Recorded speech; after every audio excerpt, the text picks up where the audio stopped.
இன்று ஒரு தகவல்.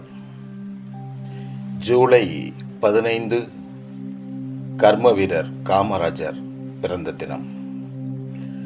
காமராஜர் 1903 ஜூலை 15 நாள் தமிழகத்தின் விருதுபட்டி என்றழைக்கப்பட்ட விருதுநகரில் குமாரசாமிக்கும் சிவகாமி அம்மாளுக்கும் மகனாக பிறந்தவர். இவர் தந்தை ஒரு தேங்காய் வணிகராக இருந்தார். இவரது பெற்றோர் இவருக்கு தங்கள் குலதெய்வத்தின் பெயரான காமாட்சி என்னும் பெயரை இட்டனர். இவரது பெற்றோர் இவரை ராஜா என்றும் அழைத்தனர். இந்த இரு பெயர்களின் இணைப்பே பின்னர் காமராஜ் என மாறியது. காமராஜா என்று அழைக்கப்பட்டார்.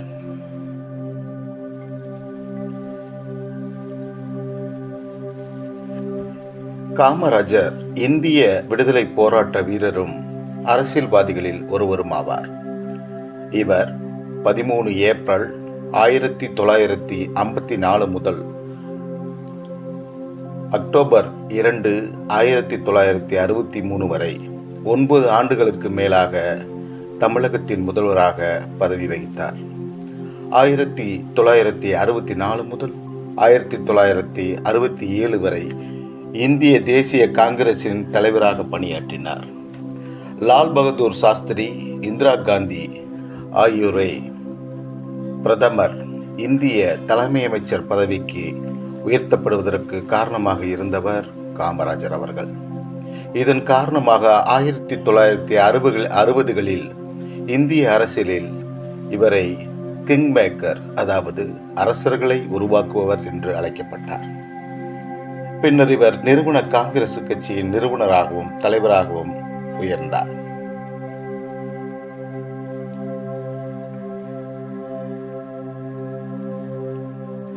காமராஜருக்கு 6 வயதாக இருந்தபோது இவருடைய தாத்தாவும் தந்தையும் அடுத்தடுத்து காலமானதை தொடர்ந்து இவருடைய தாயார் குடும்பத்தை கவனிக்க வேண்டிய கட்டாயத்திற்கு தள்ளப்பட்டார்.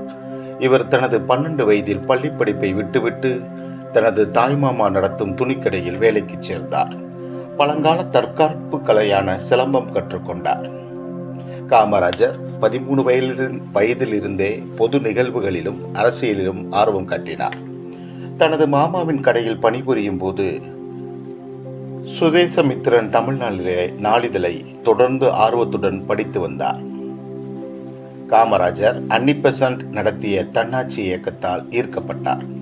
பங்கிம் சந்திர சட்டர்ஜி, பாரதியார் ஆகியோரின் எழுத்துக்களால் ஈர்க்கப்பட்டார். அரசியலில் நாட்டம் கொண்டதாலும் தொழிலில் நேரத்தை செலவிடாத காரணத்தினாலும் இவர் திருவனந்தபுரம் நகரில் உள்ள மற்றொரு மாமாவின் சொந்தமான மரக்கடையில் வேலை செய்ய அனுப்பப்பட்டார். கேரளத்தில் இருந்தபோது தொடர்ந்து பொது நடவடிக்கைகளில் பங்கேற்றார். வைக்கம் நகரில் உள்ள மகாதேவர் கோவிலில் அனைத்து ஜாதி மக்களும் நுழைய வேண்டி நடத்தப்பட்ட வைக்கம் சத்தியகிரகத்தில் பங்கேற்றார். 1919 ரவுலட் சட்டம் விசாரணையின்றி இந்தியர்களின் சிறைவாசத்தை நீட்டித்தது. அதனைத் தொடர்ந்து நூற்றுக்கணக்கான அமைதியான போராட்டக்காரர்கள் சுட்டு படுகொலை செய்யப்பட்ட ஜாலியன் வாலாபாக் படுகொலை ஆகிய நிகழ்வுகளை தொடர்ந்து காமராஜர் தனது 16வது வயதில் இந்திய தேசிய காங்கிரஸ் இயக்கத்தில் சேர முடிவு செய்தார். செப்டம்பர் 21, 1921 அன்று காமராஜர் முதன்முறையாக மதுரையில் மகாத்மா காந்தியை சந்தித்தார். காந்தியின் மது ஒழிப்பு, காதி பயன்பாடு, தீண்டாமை ஒழிப்பு போன்ற கருத்துக்களால் கவரப்பட்டார்.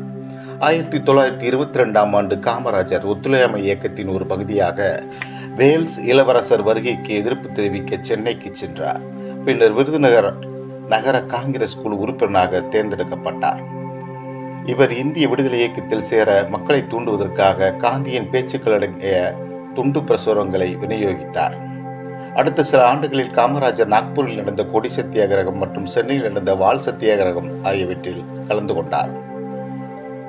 1930 காந்தியின் உப்பு சத்தியாகிரகத்துக்கு ஆதரவாக வேதாரண்யம் கடற்கரையில் ராஜகோபாலாச்சாரி தலைமையில் நடைபெற்ற போராட்டத்தில் காமராஜர் கலந்து கொண்டார். அப்பொழுது முதன்முறையாக கைது செய்யப்பட்டு கிட்டத்தட்ட 2 ஆண்டுகள் அலிப்பூர் சிறையில் அடைக்கப்பட்டார். 1931 காந்தி இருவின் ஒப்பந்தம் கையெழுத்தான போது விடுவிக்கப்பட்டார். 1931 அகில இந்திய காங்கிரஸ் குழுவின் உறுப்பினராக நியமிக்கப்பட்டார். அடுத்த 10 ஆண்டுகள் சென்னை மாகாணத்தில் காங்கிரஸ் கட்சி ராஜாஜி எதிர் சத்தியமூர்த்தி என இரண்டாக பிளவுபட்டது. காமராஜர் சத்தியமூர்த்தியின் கொள்கைகளால் ஈர்க்கப்பட்டு அவரை ஆதரித்தார். சத்தியமூர்த்தி காமராஜரின் அரசியல் வழிகாட்டியானார். 1932 காமராஜர் மீண்டும் தேச துரோகம் மற்றும் வன்முறையை தூண்டிய குற்றச்சாட்டின் பேரில் கைது செய்யப்பட்டு திருச்சிராப்பள்ளி சிறையில் 1 ஆண்டு கடுங்காவல் சிறை தண்டனை விதிக்கப்பட்டது. பின்னர் இவர் வேலூர் மத்திய சிறைக்கு மாற்றப்பட்டார். 1933-34 காமராஜர் வங்காள ஆளுநர் ஜான் ஆண்டர்சனை கொலை செய்ய சதி செய்ததாக குற்றம் சாட்டப்பட்டது.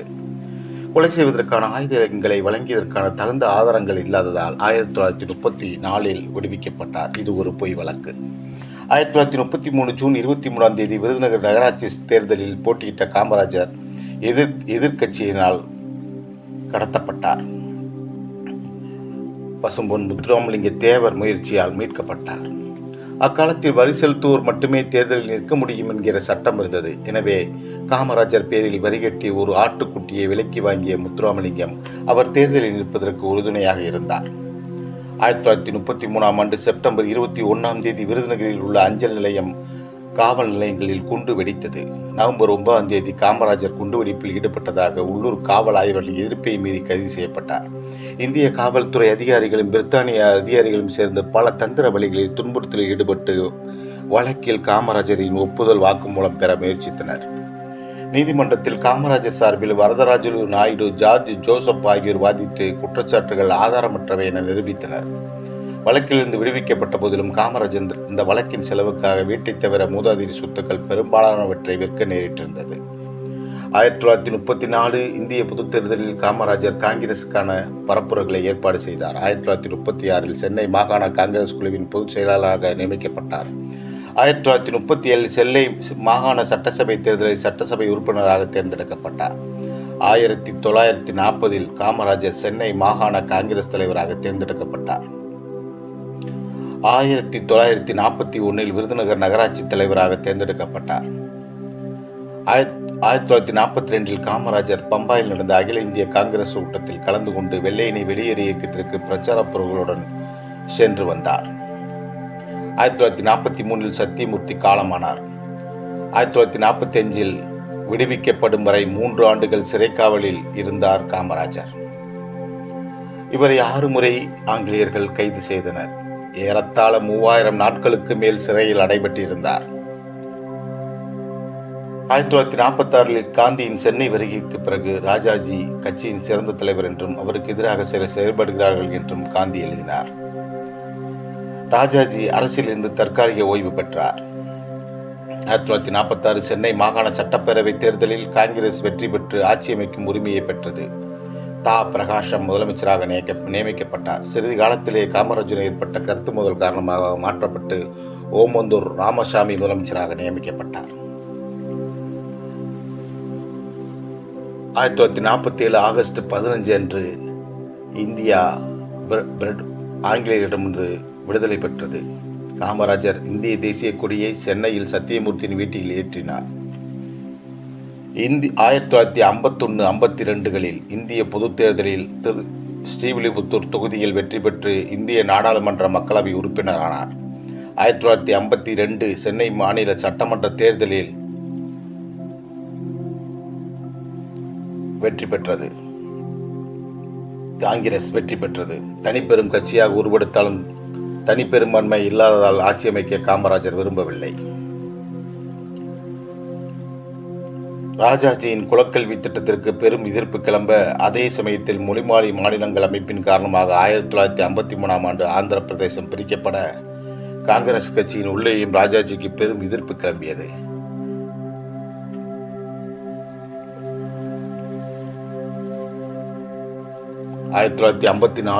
ஏப்ரல் 13 அன்று சென்னை மாநிலத்தின் முதல்வராக பொறுப்பேற்றார் காமராஜர்.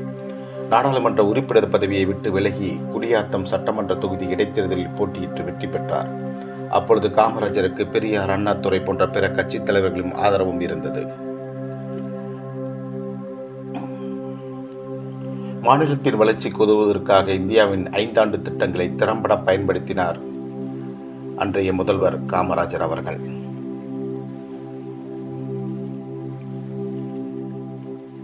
11 வயது வரையிலான குழந்தைகளுக்கு பள்ளிக் கல்வி இலவசமாக வழங்கப்பட்டது. மாணவர்கள் நீண்ட தூரம் நடக்காமல் இருக்க ஒவ்வொரு 3 கிலோமீட்டர் சுற்றளவிலும் பள்ளிகள் திறக்கப்பட வேண்டும் என்ற கல்விக் கொள்கை வகுக்கப்பட்டது.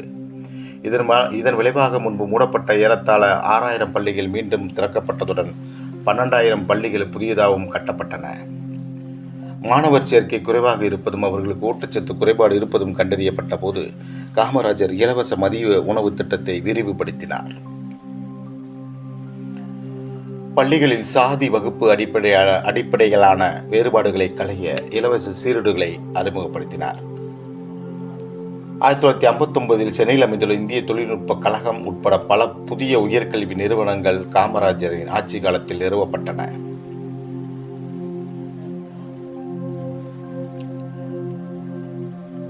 காமராஜர் முதலமைச்சரான முதலாண்டிலே அனைத்து தொடக்கப்பள்ளி ஆசிரியர்களுக்கும் ஓய்வூதியம் வழங்க ஆணையிட்டார். பின்னர் உயர்நிலைப்பள்ளி ஆசிரியர்களுக்கும் அதன் பின்னர் தனியார் கல்லூரி ஆசிரியர்களுக்கும் ஓய்வூதியம் வழங்கும்படி ஓய்வூதிய திட்டத்தை நீட்டித்தார். காமராஜர் முதலமைச்சராக பதவி வைத்த நாட்டு காலங்களில் நாட்டு முன்னேற்றம், நாட்டு மக்களின் வாழ்க்கை முன்னேற்றம், கல்வி, தொழில் வளத்துக்கு முன்னுரிமை அளித்து பல திட்டங்களை நிறைவேற்றினார். இவரது ஆட்சி காலத்தில் பெரிய நீர்ப்பாசன திட்டங்களும் அணைகள் கட்டுமானங்களும் செயல்படுத்தப்பட்டன. உள்ளூர் வளங்களின் பயன்பாட்டை அதிகரிக்க சிறு நடுத்தர நிறுவனங்கள் ஊக்குவிக்கப்பட்டன. இவற்றுக்கு அரசாங்கம் மின்சாரம் வழங்கி உதவியது. சென்னை ரயில் பெட்டி இணைப்பு தொழிற்சாலை, ஆவடி கனரக வாகன தொழிற்சாலை, நெய்வேலி பழுப்பு நிலக்கரி நிறுவனம், திருச்சி பாரத மிகு மின் நிறுவனம், மணலி சுத்திகரிப்பு நிலையம், நீலகிரி புகைப்பட சுருள் தொழிற்சாலை போன்றவை இவருடைய ஆட்சி காலத்தில் நிறுவப்பட்டன. காமராஜர் 1957 மற்றும் 1962 சென்னை மாநில சட்டமன்ற தேர்தல்களை வெற்றி பெற்று தொடர்ந்து 3 முறை முதலமைச்சராக பதவி வகித்தார்.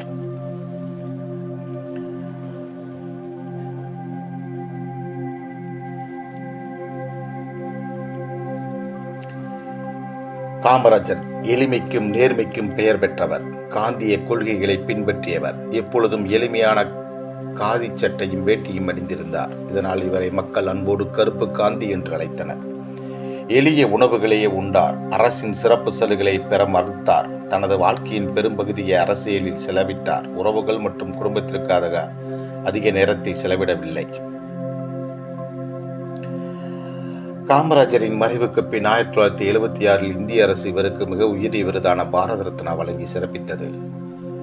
இந்திய அரசாங்கம் காமராஜரின் 100ஆண்டு விழாவை குறிக்கும் வகையில் 100 மற்றும் 5 மதிப்புள்ள சிறப்பு நினைவு நாணயங்களை வெளியிட்டு அவரின் பெயருக்கு புகழை சேர்த்தது. மதுரை காமராஜர் பல்கலைக்கழகம், சென்னை காமராஜர் பன்னாட்டு வானூர்தி நிலையம், உள்நாட்டு முனையம், காமராஜர் எண்ணூர் துறைமுகம் ஆகியவற்றிற்கு காமராஜர் பெயர் சூட்டப்பட்டு அவருடைய பெயருக்கு புகழாஞ்சலி செலுத்தியது. சென்னையில் உள்ள மெரினா கடற்கரை முகப்பு உட்பட பல இடங்களில் இவரின் சிலைகள் உள்ளன.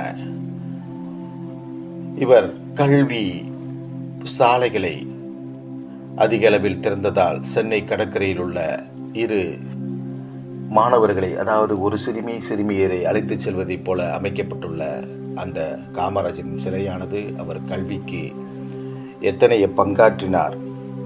தமிழகம் கல்வியில் மேம்பட காமராஜரின் ஆட்சி காலத்தில் செய்யப்பட்ட திட்டங்கள் மிகவும் அளப்பரியது. அத்தகைய அரசியலில் தூய்மையும் வாய்மையும் நேர்மையும் கொண்டு வாழ்ந்த அந்த காமராஜரின் பிறந்த தினத்தில் தமிழக அரசு இன்றும் கல்வி வளர்ச்சி தினமாக அறிவிக்கப்பட்டு தமிழகத்தில் உள்ள அனைத்து பள்ளிகளிலும் கல்வி வளர்ச்சி தினமாக ஜூலை 15ஆம் நாளை கொண்டாடும் சூழல் நிலவி வருகிறது.